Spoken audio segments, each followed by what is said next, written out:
정해놓은 시간은 물 흐르듯이 속히 지나갑니다. 그러니까 이러한 시간 속에서 주어진 시간들을 의미 있게 잘 활용하는 사람은 행복을 누리게 되어진다는 거지요. 성공적인 또 삶을 살아간다는 거지요. 반면에 시간을 지혜롭게 활용하지 못한 사람은 실패와 불행의 늪에서 허덕이게 되어진다는 것입니다. 안타깝지요. 하나님의 자녀인 우리들은 이런 빠르게 지나가는 세월을 어떻게 대처해야 될까? 성경은 답을 하고 있습니다. 오늘 말씀을 보니까 첫 번째로는 지혜로운 사람은 과거에 대한 올바른 지식이 있습니다. 인식이 있습니다. 사람이 살아가는 모든 것은 과거와의 깊은 관계가 있지요. 성경에서도 그걸 반드시 말하고 있습니다.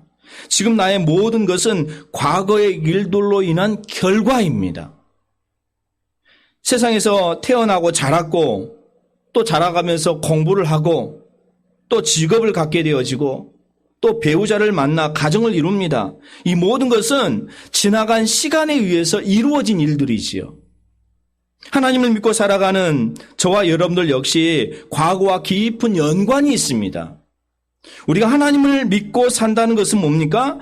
하나님께서 우리에게 행하신 과거의 일들을 올바로 이해하는 데 있습니다. 성경을 올바로 이해하는 데 있다는 거예요. 신앙생활이라는 것이 뭡니까? 하나님께서 지난날 우리에게 베풀어 주신 은혜를 바로 깨닫는 데부터 시작되어지는 거지요. 창세기 1장 1절에 태초에 하나님이 천지를 창조하시니라. 이때부터 시작되어지는 거지요. 그래서 오늘 우리에게 주어진 생명, 우리에게 주어진 삶, 또 출애굽하면서 이스라엘 백성들이 출애굽하는 그런 과정 가운데서도 옛 일을 기억하라 이렇게 말하고 있잖아요.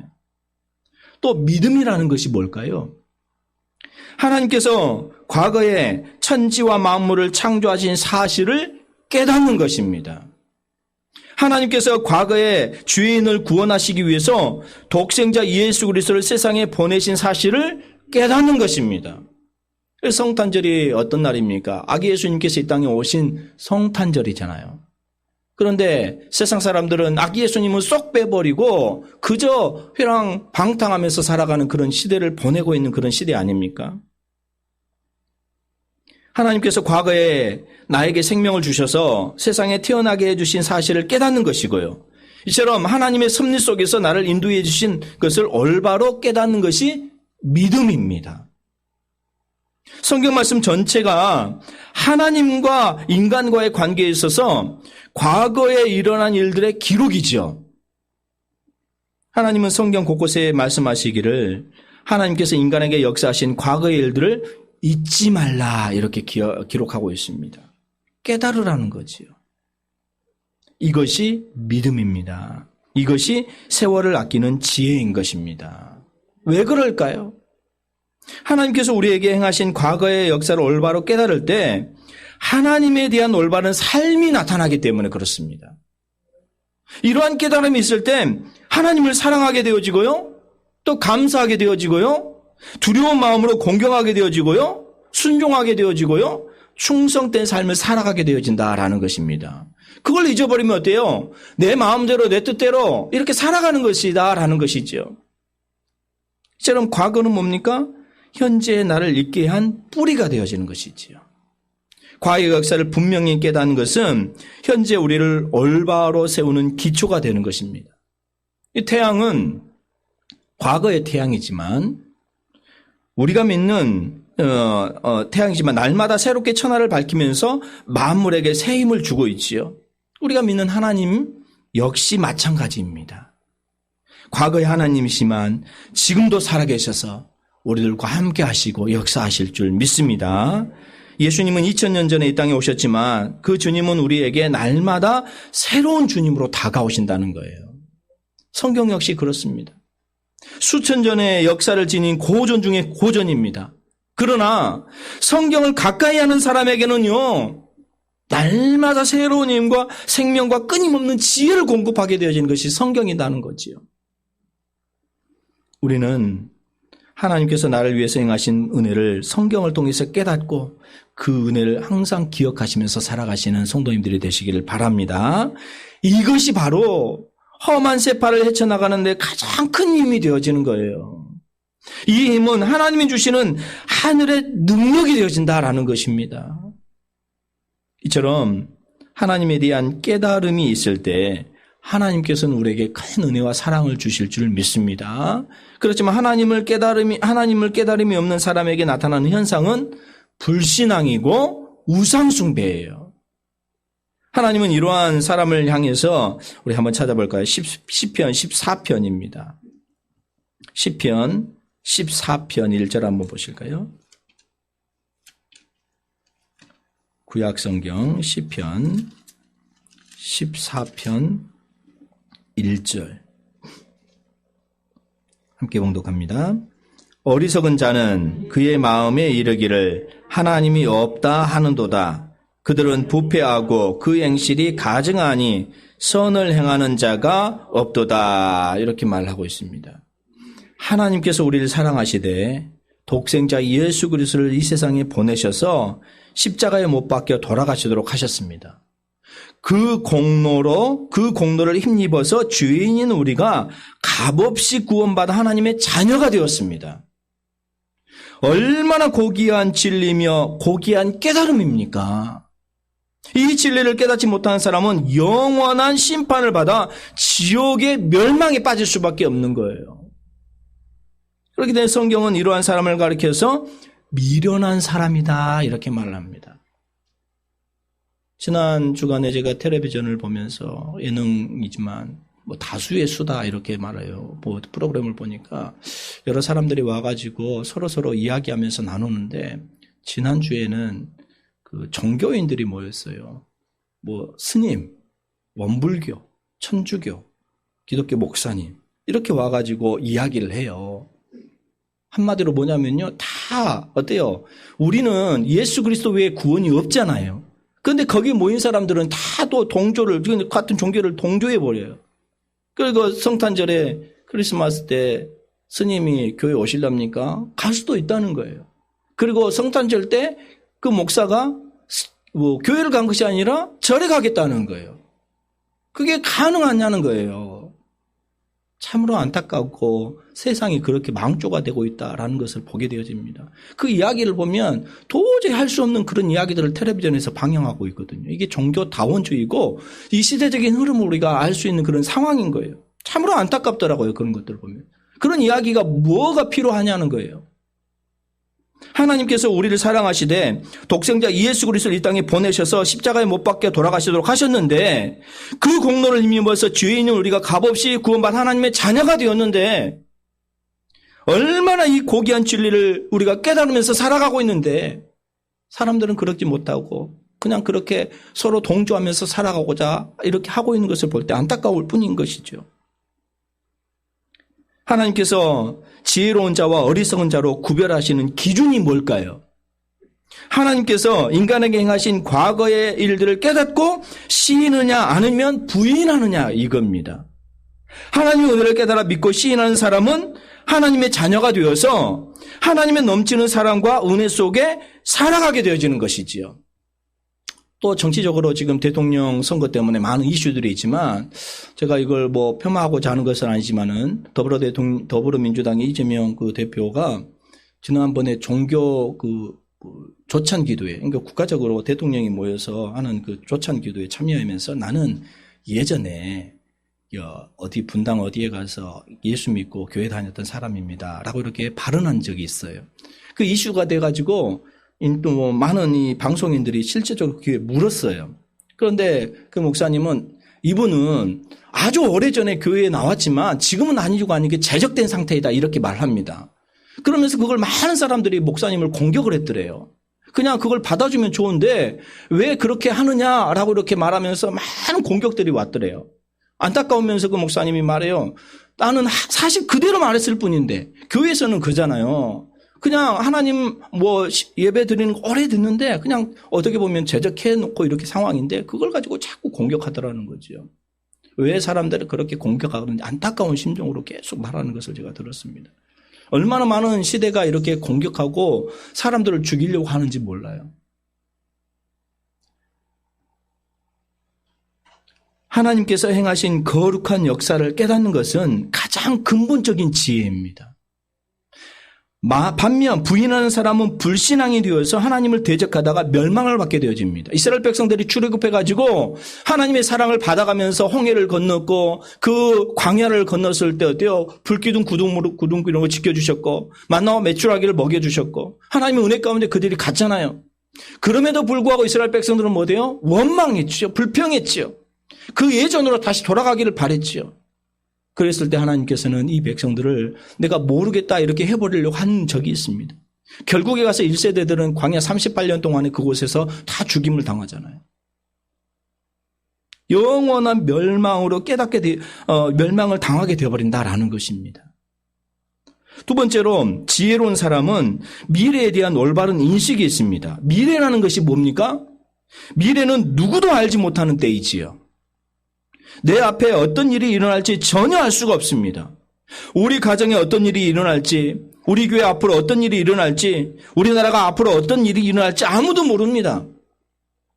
코로나가 시작될 즈음에도 얼마나 바이러스 백신을 맞으면 그냥 끝날 것 같이 생각을 했잖아요.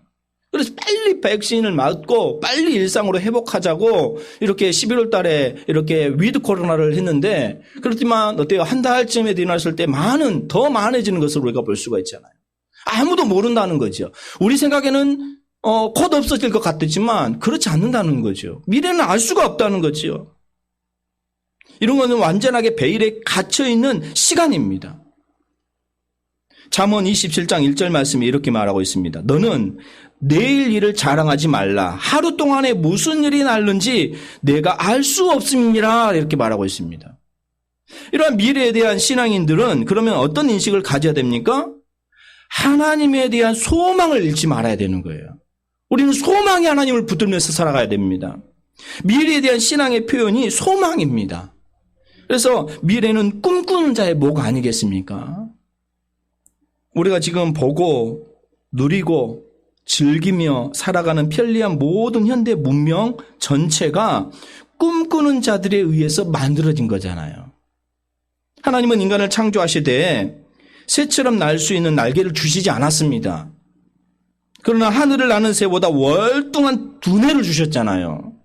그 두뇌로 새처럼 날아보는 꿈을 꾼 사람들을 위해서 비행기가 만들어졌잖아요. 어떻게 그 큰 비행기가 사람들을 태우고 짐을 싣고 하늘을 날아가는지 몰라요. 어떻게 큰 배가 가라앉지도 않고 많은 짐을 싣고 배가 이렇게 떠가는지 몰라요. 우리가 생각했을 때는 도저히 안 되는 그런 일이지만 실제적으로 되어져 가고 이렇게 있잖아요. 비행기로 새보다 훨씬 더 빨리, 더 멀리 지구촌 어디에나 이렇게 날아다닐 수가 있잖아요. 하나님은 인간을 창조하시되 짐승처럼 빨리 뛸 수 있는 발과 다리를 주시지 않았습니다. 그러나 다른 동물보다 월등하게 뛰어난 두뇌를 주셨잖아요. 이 두뇌로 말처럼 뛰어버리는 꿈을 꾼 사람들을 위해서 자동차가 발명이 되어졌잖아요.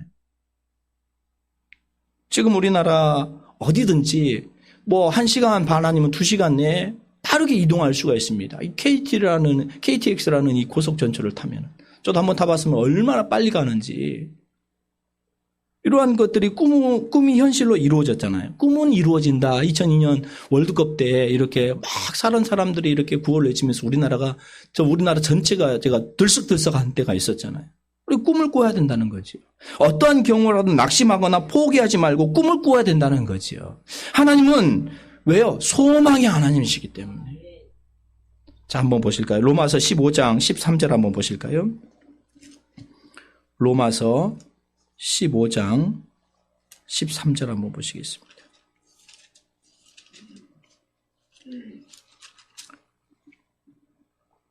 로마서 15장 13절 신약성경 260종입니다. 함께 봉독합니다.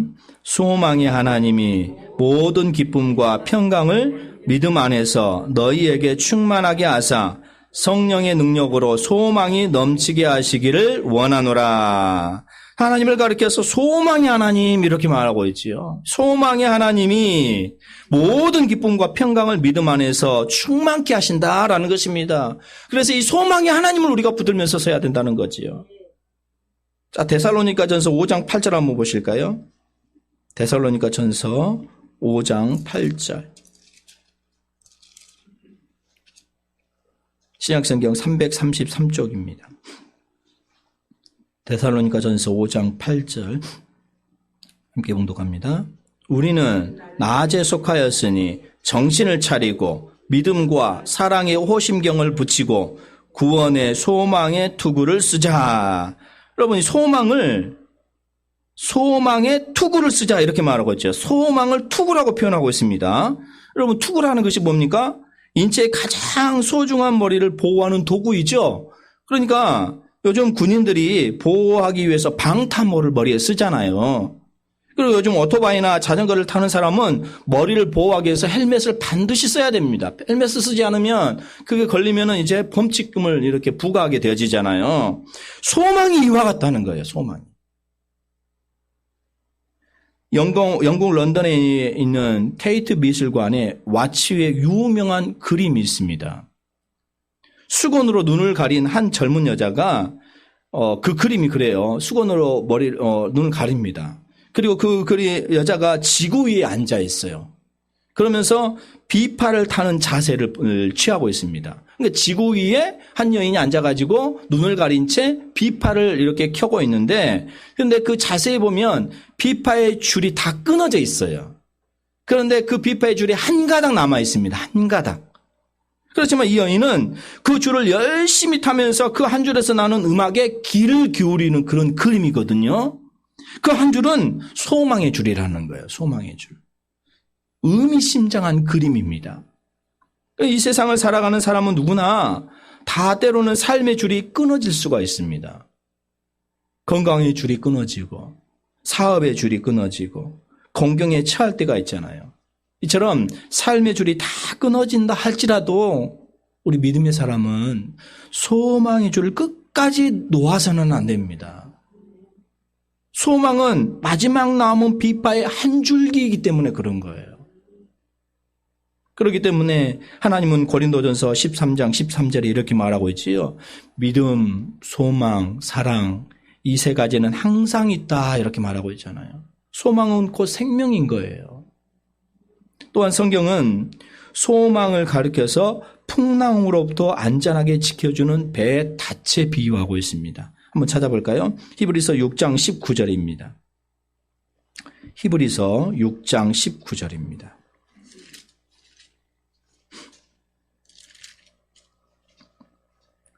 히브리서 6장 19절 함께 봉독합니다. 우리가 이 소망을 가지고 있는 것은 영원의 닷 같아서 튼튼하고 견고하여 휘장 안에 들어가나니 이렇게 말하고 있잖아요. 우리가 이 소망에 있는 것은 영원의 닷과 같다 이렇게 말하고 있는 거예요. 이처럼 소망은 곧 생명인 거예요. 여러분 배가 정박할 때 닷을 내리잖아요. 닷을 내리지 않으면 어때요? 자기 마음대로 왔다 갔다 해버리거든요. 태풍이 몰아칠 때도 그 닷을 내려놓지 않으면 배가 마음대로 뒤집혀 엎어진다는 거지요. 그런 것처럼 어떠한 경우에도 우리 또한 소망을 놓아서는 안 된다는 거지요. 소망을 가지고 있는 영혼의 닷, 이 닷을 붙들면서 우리가 살아가야 될 줄 믿습니다. 우리나라 최초의 선교사 하면은 많은 분들이 있겠지만 언더우드 선교사를 우리가 뽑습니다. 우리나라에 처음 와서 하나님께 드린 기도문이 있어요. 우리나라 처음으로 선교지 너무너무 열악한 우리나라에 와가지고 이 언더우드 선교사 하나님 앞에 기도한 기도문이 이렇습니다. 주님, 지금은 아무것도 보이지 않습니다. 보이는 것은 고집스럽게 얼룩진 어둠뿐입니다. 어둠과 가난과 인습에 묶여있는 조선 사람뿐입니다. 조선의 마음이 보이지 않습니다. 그리고 저희가 해야 할 일이 보이지 않습니다. 그러나 주님, 순종하겠습니다. 겸손하게 순종할 때 주께서 일을 시작하시고 그 하시는 일을 우리들의 영적 눈이 볼 수 있는 일을 있는 줄 믿습니다. 지금은 우리가 황무지 위에 맨손으로 서 있는 것 같사오나 지금은 우리가 서양 귀신 양귀자라고 선과제를 받고 있으나 저희들이 우리 영혼인 하나님 것을 깨닫고 눈물로 기뻐할 날이 있음을 믿습니다. 지금은 예배드릴 예배당도 없고 학교도 없고 저 경계와 의심과 멸시와 천대함이 가득한 곳이지만 이것이 머지않아 은총의 땅이 되리라는 것을 믿습니다. 주님, 오직 제 믿음을 붙잡아 주소서 이렇게 기도했다는 거예요. 얼마나 힘들고 어려운 그런 상황이었지만 이 언더우드 선교사가 와가지고 믿음의 그런 씨앗을 뿌렸기 때문에 오늘 우리가 이 시간에 예배드리며 말씀을 드리며 오늘 우리가 복음을 전하고 있는 것 아니겠습니까? 소망을 붙들면서 나가기 때문에 그러는 거죠. 언더우드 선교사의 소망의 기도는 그대로 이루어졌잖아요. 한국 교회와 대한민국은 세계 속에 이제 우뚝 서 있습니다. 꿈은 반드시 이루어졌다는 거지요. 하나님을 믿는 사람은 절대적인 소망을 가져야 됩니다. 어떠한 경우라도 낙심하고 좌절하는 것은 사탄의 미혹인 거예요. 낙심과 좌절은 하나님을 무시하는 것입니다. 우주와 만물을 창조하신 하나님이 함께 하시다면 능치 못할 일이 없는 줄 믿습니다. 우리가 더 하나님을 바라보며 말씀 안에 서서가시는 귀한 성도님들이 되시길 주님의 이름으로 축원합니다. 또 세 번째로 지혜로운 사람은 현재에 대한 올바른 인식이 있습니다.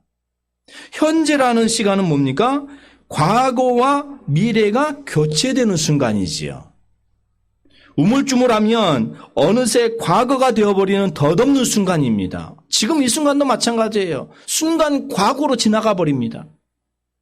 우리는 현재라는 속에서 이것저것 할 수가 있습니다. 과거는 지난 시기이기 때문에 어떻게 할 수가 없는 시간이지요. 미래는 아직 내게 오지 않는 시간이니까 내가 어떻게 할 수가 없습니다. 계획은 잡을 수 있지만 내가 어떻게 할 수 있는 시간은 아닌 거지요. 그러나 현재라는 시간은 지금 우리가 쓰고 있는 시간이지요. 하나님은 그렇습니다. 우리가 지금 예배 자리에 온 이 시간 하나님께서 축복해 주실 줄 믿습니다. 내가 하나님께 현재 예배드리고 있기 때문에, 현재 마음을 드리고 있기 때문에 하나님 그걸 기뻐하시는 거예요. 현재를 화랑방탕하게 내어버릴 수도 있고 값 있는 일을 하면서 보람 있게 쓸 수도 있습니다. 제가 언제 이 예화를 잠깐 드린 적이 있는데 그리스 시라큐스 지역에 이상하게 생긴 동상이 있습니다. 앞머리는 무성하고 뒷머리는 머리카락이 없는 반질반질해요. 어깨에 있어야 할 날개는 발에 붙어 있습니다. 동상 아래 동판에는 이렇게 쓰여져 있어요. 그대를 누가 만들었는가? 리스퍼스 이렇게 쓰여져 있어요. 그대의 이름은 뭡니까? 기회라는 겁니다. 그대의 앞머리는 왜 무성합니까? 내가 왔을 때 사람들이 나를 빨리 잡을 수 있게 하려고. 그러면 그대의 뒷머리는 왜 반질반질합니까? 한 번 지나가면 잡을 수 없게 하려고. 그대의 날개는 왜 발에 달려 있습니까? 잽싸게 날아가려고 이렇게 쓰여져 있다는 거예요. 이것이 시간이고 이것이 세월이고 이것이 기회입니다. 현재에 대해서 하나님을 섬기는 성도들이 가장 값지게 사용할 수 있는 길은 어떤 것이 있습니까? 또 무엇을 위해 사용하면 후회 없는 세월을 보낼 수가 있습니까? 그것은 서로서로 사랑하며 서로서로 하나님의 말씀대로 이해해주며 또 우리가 소망이 하나님을 바라보면서 살아가는 것 아니겠습니까? 내 생각으로 살아갈 때 힘이 들 때가 많이 있지요. 여러분들도 마찬가지죠. 직장과 건강과 여러 사업들 때문에 힘들 때가 있잖아요. 그럴 때 그걸 바라보지 마시고 소망의 하나님을 붙들면서 서가시기를 바랍니다. 성경이 이것을 밝히고 있어요. 방대한 성경 말씀을 10가지 조항으로 요약한 것이 십계명이지요. 그런데 예수님이 이 방대한 성경을 2단어로 요약하면서 말씀하셨습니다. 마태복음 22장 한번 보실까요? 마태복음 22장 37절입니다.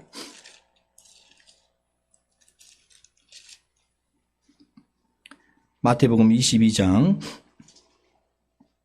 37절부터 40절입니다.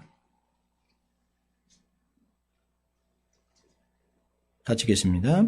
예수께서 이르시되 내 마음을 다하고 목숨을 다하고 뜻을 다하여 주 너의 하나님을 사랑하라 하셨으니 이것이 크고 첫째 되는 계명이요 둘째도 그와 같으니 내 이웃을 내 자신과 같이 사랑하라 하셨으니 이 두 계명이 온 율법과 선지자의 강령이니라 이렇게 말하고 있죠. 위로 하나님을 사랑하고 아래로는 사람을 사랑하는 일에 시간을 사용하는 사람은 후회함이 없습니다. 이러한 사람은 하나님으로부터 사랑을 받는 삶을 살아가는 지혜를 우리가 얻게 되어집니다. 뿐만 아니라 사람들의 귀감이 되어 있는 지혜자인 삶을 살아가게 되어진다는 거지요. 이웃에 대한 가장 우선적인 사랑의 실천은 뭘까요? 복음을 전하면서 그 영혼을 주님께로 인도하는 것이지요. 이게 가장 귀한 복음의 씨앗이지요. 예수님께서 말씀하신 위대한 계명이 마태복음 22장 37절이에요. 내 마음을 다하고 목숨을 다하고 뜻을 다하여 주 너의 하나님을 사랑하라 이거거든요. 그러면 이게 계명이고 예수님께서 말씀하신 위대한 명령이 있습니다. 명령은 이제 마태복음 28장에 있습니다. 28장 마지막 절이죠. 28장 19절부터 20절이에요. 조금 전에 말씀드린 것은 계명이고요. 19절 20절은 명령이에요. 한번 같이 읽겠습니다. 그러므로 너희는 가서 모든 민족을 제자로 삼아 아버지와 아들과 성령의 이름으로 세례를 베풀고 내가 너희에게 분부한 모든 것을 가르쳐 지키게 하라. 볼지어다 내가 세상 끝날까지 너희와 항상 함께 있으리라 하시니라. 이렇게 말씀하고 있다는 거죠. 이 위대한 계명과 위대한 명령에 순종하는 것이 하나님을 사랑하고 이웃을 사랑하는 것입니다. 이게 주님께서 우리에게 말씀하신 계명과 명령인 거예요. 그러면 우리 계명과 명령을 따라 생활할 때 하나님께서는 우리에게 축복의 통로로 쓰임받게 되어지고요. 말씀으로 서게 한다라는 것이죠. 그런데 여러분들 우리가 살아가고 있는 이 시대는 사랑의 진리를 역행하는 그런 타락이 만연된 세상이에요. 어려운 시대를 살아가고 있습니다. 저와 여러분들이 그런 시대를 살아가고 있는 거예요. 성경은 또 그걸 말하고 있어요. 한번 찾아보겠습니다. 디모데후서 3장입니다. 디모데후서 3장 1절에서 5절인데요. 디모데후서 3장 345쪽입니다. 디모데후서 3장 1절에서 5절 함께 봉독합니다. 너는 이것을 알라. 말세에 고통하는 때가 이르러 사람들이 자기를 사랑하며 돈을 사랑하며 자랑하며 교만하며 비방하며 부모를 거역하며 감사하지 아니하며 거룩하지 아니하며 무정하며 원통함을 풀지 아니하며 모함하며 절제하지 못하며 사나우며 선한 것을 좋아하지 아니하며 배신하며 조급하며 자만하며 쾌락을 사랑하기를 하나님 사랑하는 것보다 더하며 경건의 모양은 있으나 경건의 능력은 부인하니 이 같은 자들에서 내가 돌아서라.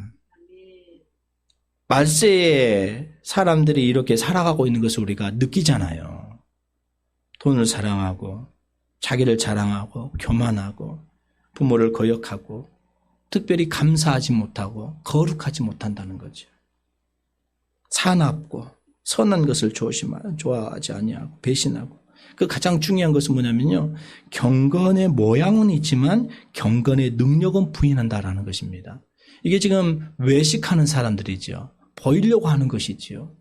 얼마나 많은 사람들이 이렇게 합니까? 신앙생활을 하는 데서도 그러잖아요. 말세에 나타난 인간의 타락을 한마디로 요약하면 철저한 자기중심입니다. 말세에 나타나는 타락한 인간성에 대한 정확한 예언인 거지요. 이 모든 것이 그대로 이루어진 오늘날의 상황을 우리는 보고 있습니다. 그런 시대를 살아가고 있습니다. 예수님께서 주님을 따르는 제자들을 향해서 이렇게 말했어요. 마태복음 16장 한번 보실까요? 마태복음 16장 24절입니다.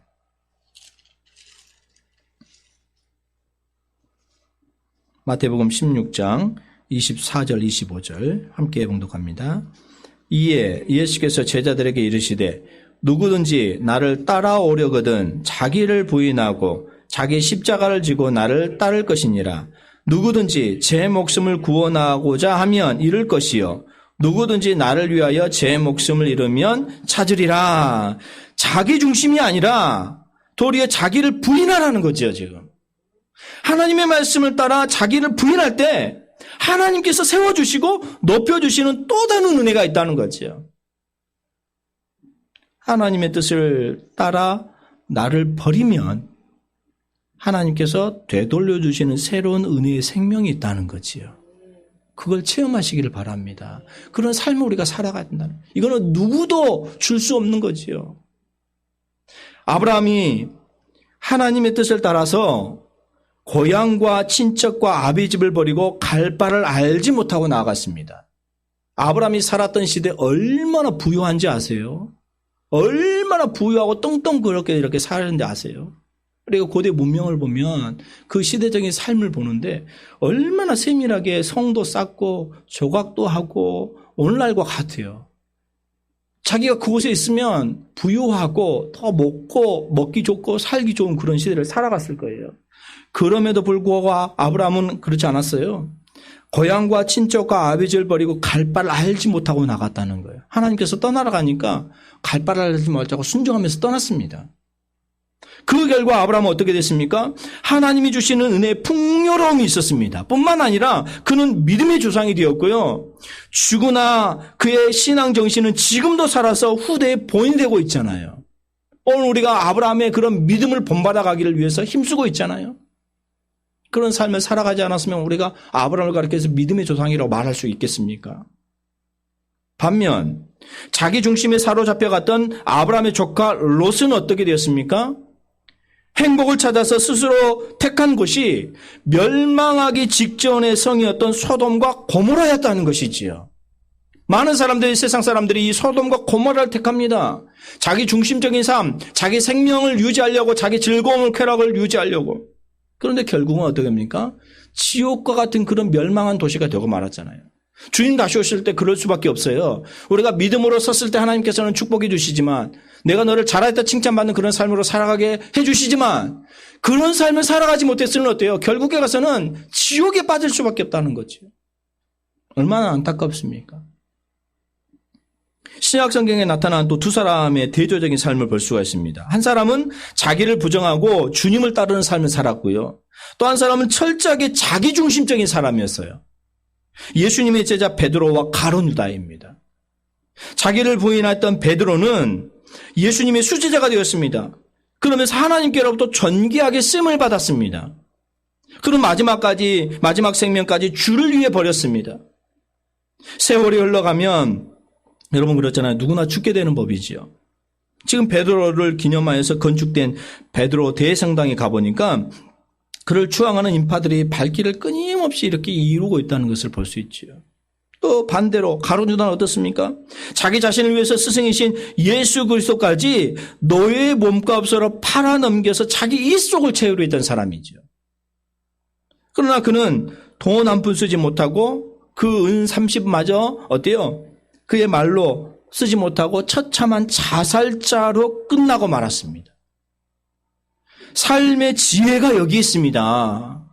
자기를 부정하고 사랑의 삶을 살고자 노력할 때, 위로 하나님을 온 마음과 정성을 다해 사랑하고 아래로는 이웃을 내 몸처럼 사랑할 때, 하나님께서 주시는 계명, 그 계명대로 살아갈 때 하나님께서 우리를 통해서 일하실 줄 믿습니다. 사랑이라는 것이 뭘까요? 자기를 포기한 희생인 거죠. 이러한 사람은 하나님이 기억하시고 복을 내려주시는 것입니다. 반면 자기 중심적인 삶을 살아가는 사람은 하나님의 관심에서 멀어진 삶입니다. 하나님의 은총에서 멀어진 삶은 사막 위의 풀과 같습니다. 사막 위의 풀 한번 보세요. 제대로 자랄 수가 있을까요? 자랄 수 없습니다. 아프리카 선교사로 또는 의료봉사자로 널리 알려져 있던 알버트 슈바이처 박사 1호 가운데 이런 말이 전해지는데요. 어느 날 기자들이 찾아와가지고 이렇게 묻습니다. 선생님, 당신이 가장 행복한 시간은 어느 때입니까? 이렇게 질문을 했어요. 그러자 슈바이처 박사가 대답하기를 나를 필요로 하는 곳에 가서 일하는 것이다. 이렇게 말을 합니다. 사람이 살아가는 데 있어서 그렇잖아요. 나를 필요로 하는 곳이 있다는 것은 정말로 귀한 일입니다. 그 이상 보람과 행복이 또 어디가 있겠습니까? 직장도 마찬가지죠. 내가 필요하기 때문에 그 직장에서 쓰는 거잖아요. 내가 필요 없으면 그냥 끝인 거예요. 영국의 몰필가였던 칼라이 이런 말을 했습니다. 이 세상 사회는 내가 영광을 누릴 초소가 아니라 내가 쓰여질 초소이다. 많은 사람들은 자기 영광을 누리기 위해서 수고합니다. 여러분 보세요. 지금 정치적으로 얼마나 많은 이슈가 되고 있는 것들이 물론 지금까지 해왔던 것들이 어떻게 됐는지 모르지만 제가 TV를 보면서 시랜드 사건을 잠깐 본 것 같아요. 그날 그 하나의 분의 시랜드 사건을 봤는데, 잠깐 봤는데, 그 아이들이 얼마나 많이 죽었습니까? 근데 모든 것들이 보니까 그 위에 공무원 과장이라는 사람이 그 일을 다 버려버렸더라고요.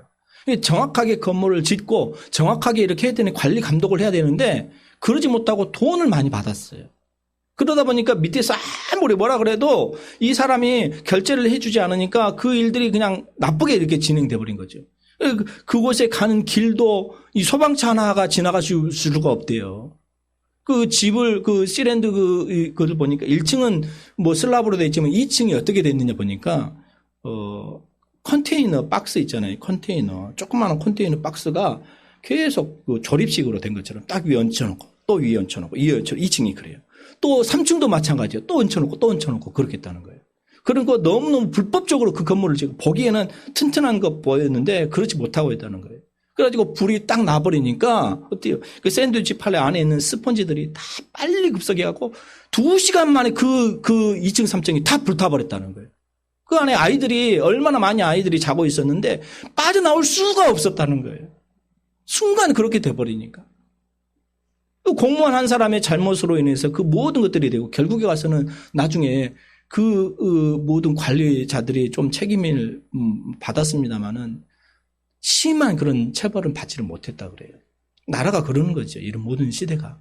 참으로 안타까운 그런 모습을 보면 그 TV를 보면서 얼마나 그 앞에서 있는 사람들이 우는지 몰라요. 너무너무 안타까운 거예요. 아이들이 그렇게 그런 데서 이렇게 뭐 수련세세를 하고 이렇게 살아갔다는 것이. 우리가 서 있는 자리를 한번 되돌아봐야 될 그런 시점인 것 같아요. 아직 하나님을 알지 못하고 있는 그런 사람들이 주변에 많이 있잖아요. 하나님을 알지 못하고 살아가는 직장 동료, 또 하나님을 알지 못하고 살아가는 친구, 친지, 그들에게 생명의 그리스도를 전하라고 우리를 이 자리에 세워놓았잖아요. 우리가 보기에는 우연히 만난 사람 같지만 하나님 편에서는 우연이라는 것이 없잖아요. 하늘을 나는 새 한 마리도 하나님의 뜻이 아니면 땅에 떨어질 수 없다고 하셨는데 하물며 구원받은 하나님의 자녀들이겠습니까?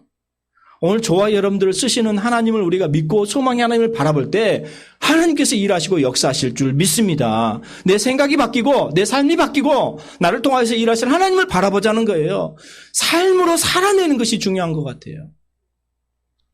세월이 너무너무 빠르게 지나가고 있잖아요. 세월을 아껴야 됩니다. 보람된 일에 시간을 사용해야 됩니다. 예수님께서 그랬잖아요. 등불 준비, 기름 등불 준비 잘하는 5 여인과 그렇지 못한 여인. 하룻밤 사이에 그게 바뀌어버렸거든요. 과거에 대해, 과거에 하나님의 행하신 은혜, 우리는 과거의 하나님을 어디를 통해서 볼 수 있어요? 성경을 통해서 우리는 그걸 깨닫고 그 지식으로 현재를 살아가고 앞으로 하나님께서 주신 소망의 메시지를 바라보면서 살아가는 거예요. 성경을 통해서 주신 하나님의 말씀, 또 미래에 대해서는 하나님을 굳게 의지함으로 절대적인 소망의 삶을 살아가야 됩니다. 내 상황이 지금 어렵고 힘이 듭니다. 우리 주변에, 저와 여러분들 주변에도 어려운 분들이 계시잖아요. 왜 자꾸 어려운 일이 당한지 모르겠다는 거예요. 목사님 문자를 읽는데 목사님 힘들어요. 왜 나에게 이런 일이 있을까요? 이렇게 하시는 분이 계셔요. 우리 주변에도 그런 분들이 계시잖아요. 제가 알지 못하지만 여러분들 주변에도 반드시 있습니다. 그렇지만 우리는 어때요? 소망이 하나님을 부르면서 살아가야 되잖아요. 아브라함이 갈 바를 알지 못하고 갔던 것처럼 앞으로 되어질 일은 우리를 모르지만 지금 이 순간만큼 어때야 돼요? 소망이 하나님을 붙들면서 서야 된다는 거지요. 현재의 삶은 첫 번째로 위대한 계명을 받들어서 온 몸과 마음과 뜻과 정성을 다해서 하나님을 섬기는 것입니다. 이게 계명이라고 말씀을 드렸습니다. 그 다음으로 위대한 명령 뭐예요? 영원 구원에 대해서 최선을 다해야 된다는 것입니다. 이것이 하나님과 이웃에 대한 사랑의 실천인 거지요. 그런 삶으로 살아갈 때 하나님께서 일하시는 것 아니겠습니까? 이것이 오늘 본문의 말씀으로 이제 다시 돌아와서 에베소서 지금 5장 15절 16절인 거지요. 너희가 어떻게 행할지 자세히 주의하여 과거, 현재, 소망, 미래를 바라보면서 자세히 주의하여서 지혜 없는 자 같지 말고, 지혜 없는 자라는 것은 뭐예요? 세상 사람들인 거죠. 지혜 없는 자처럼 살아가는 거예요. 그냥 이 세상에 다인 것처럼 살아가는 거죠. 우리는 그렇지만 그렇지 않잖아요. 지혜 있는 자로 우리가 살아가는 거 있는 거지요. 지혜 있는 자같이 하여 세월을 아끼라. 때가 악하니라. 그 뒤에 말씀이 뭡니까? 어리석은 자에 대해서 말하고 술 취하고 방탕한 삶을 살아가고 성령 충만하지 아니하고. 그런데 우리는 그렇지 않죠. 이제는 시와 찬송과 신령한 노래들로 화답하면서 너희의 마음을 주께 노래하며 참성하며 20절에 범사에 우리 주 예수 그리스도의 이름으로 항상 아버지께 감사하며 그리스도를 경외함으로 피차 복종하라. 이렇게 말씀하고 있는 거죠. 세월을 정말 아껴야 할 때인 것 같아요. 늘 기도하고. 그렇지 않으면 어때요? 사탄은 우리를 침투합니다. 우리 생각을 침투하고 우리의 마음을 침투하고 그렇지 못하게끔 하는 것 아니겠습니까? 코로나 시대를 살아가는 저와 여러분들 내년에 어떻게 될지 모르죠. 그런데 하나님은 반드시 이렇게 해주시는 그런 결정적인 이유가 있습니다. 믿음의 사람들이 다 우리가 바로 서야 되고요. 경건의 모양만 보이지 말고 경건한 삶으로 우리가 실천하는 삶을 살아갑니다. 하나님께서 이스라엘 백성들에게 뭐라고 말합니까? 그 은혜를 모르고 은혜를 저버리고 자꾸 뒤로 돌아가려고 하잖아요. 예전으로 돌아가려고 하잖아요. 그럴 때 하나님께서 이 백성들도 버리시는 거예요. 그렇지만 오늘 우리가 중보자로서 기도할 때 하나님께서 일하실 줄 믿습니다. 우리 이름교회와 저와 여러분들이 또 가정과 특별히 제가 더 기도부터 우리 교회 성도님들도 어려운 분들이 있습니다. 건강 때문에 또 사업 때문에 그런 분들을 위해서 또 중보 기도할 때 하나님께서 역사하시고 일하실 줄 믿습니다. 그런 삶으로 함께 기도하시는 귀한 성도님들이 되시기를 주님의 이름으로 축원합니다. 기도하겠습니다. 좋으신 하나님 감사합니다. 2021년도 코로나로 인해서 참 어려운 시대를 또 여기까지 우리가 지내왔습니다. 세월을 아끼라라는 그런 귀한 말씀을 이 시간에 묵상하고 또 마음판에 새깁니다. 세상 사람들은 정말로 시대가 악함에도 그런 것을 인식하지 못하고 자기 뜻대로 자기 마음대로 그저 허랑방탕하면서 살아가려고 하는 그런 모습을 보게 되어집니다. 주님 이 시대를 향해서 우리에게 준 메시지 다시 한번 우리가 마음속에 새기게 해주시고 지혜 없는 자같이 우리가 살아가는 것이 아니라 지혜 있는 자의 모습으로 살아갈 수 있도록 인도하여 주시옵소서. 그리할 때 우리 교회와 우리 성도님들에게 이런 지혜로운 마음을 우리에게 주셔서 하나님의 놀라우신 역사하심이 나타나게 될 줄 믿습니다. 2021년도 이제 얼마 남지 않은 그런 시대가 남아 있습니다. 또 다른 새로운 시대를 우리가 준비하면서 써야 될 그런 시점이 있습니다.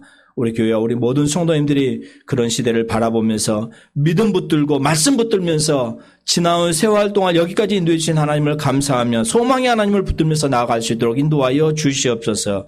이 자리에 참석하지 못한 우리 식구들이 있습니까? 찾아가 주시고 늘 우리가 이런 말씀을 듣고 기도하며 설 수 있는 귀한 성도님들이 다 되게 하여 주시옵소서. 모든 말씀을 감사를 드리오며 예수 그리스도의 이름으로 기도하옵나이다.